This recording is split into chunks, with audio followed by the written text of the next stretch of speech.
U.S. accuses Russia of deploying choking agents in conflict with Ukraine, violating chemical weapons treaty. The U.S. government has officially charged Russia with employing chemical weapons in its conflict with Ukraine, labeling this tactic as an act of warfare. New, comprehensive sanctions have been levied against various Russian entities and governmental organizations as a result. On a recent Wednesday, a formal declaration by the U.S. Department of State confirmed that Russia had deployed the chemical agent chloropicrin against Ukrainian military personnel, contravening the Chemical Weapons Convention, CWC. The statement also noted the use of tear gas and other riot control agents by Russia during hostilities, actions which also breached the CWC. The statement underscored that these are not isolated events, but are part of a deliberate strategy by Russian military forces to force Ukrainian troops out of heavily fortified positions to gain tactical advantages on the field. This assertion is supported by reports from Ukrainian soldiers, who have recently experienced an upsurge in chemical attacks along the front lines. In March, an announcement via social media from the Ukrainian military indicated that over 1,000 instances of chemical weapon use involving tear gas with toxic substances had been documented, including 250 occurrences in February alone. Responding to these allegations, the Kremlin categorically denied any wrongdoing. Kremlin spokesman Dmitry Peskov, during a routine media briefing, referred to the U.S. claims as entirely unfounded and unsupported by any evidence, maintaining that Russia continues to adhere to its international legal commitments. Chloropicrin, once extensively utilized as a chemical weapon during World War I, is now primarily used in agriculture, having been banned for military applications. The Centers for Disease Control and Prevention, CDC, reports.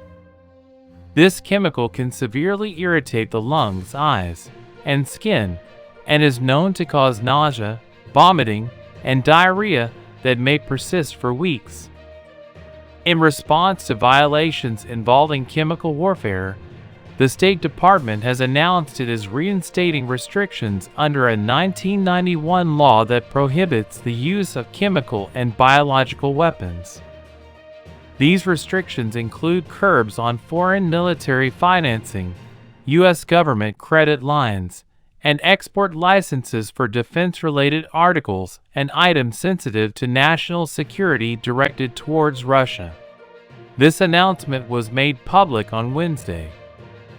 Additionally, the U.S. government has imposed sanctions on 3 Russian government agencies that are connected to the nation's chemical and biological weapons programs, and 4 Russian corporations that have supported these agencies.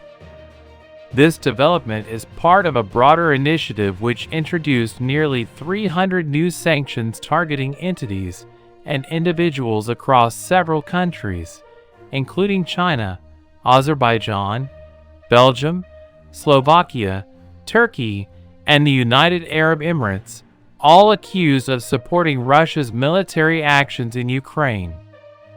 These measures underscore previous warnings by the U.S. regarding the use of chemical weapons by Russia in Ukraine.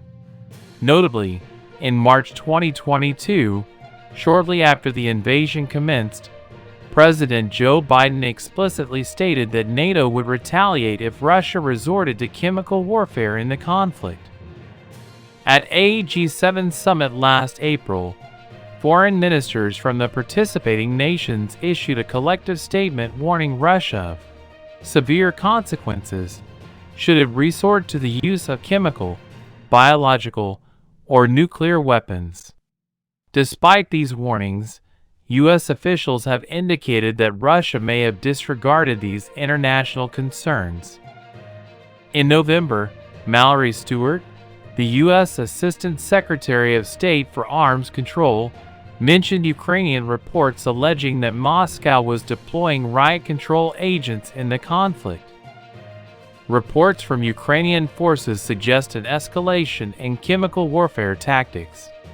A Ukrainian combat medic in December reported multiple instances, specifically at least 9, where drones were used to drop a caustic and flammable gas on Ukrainian positions.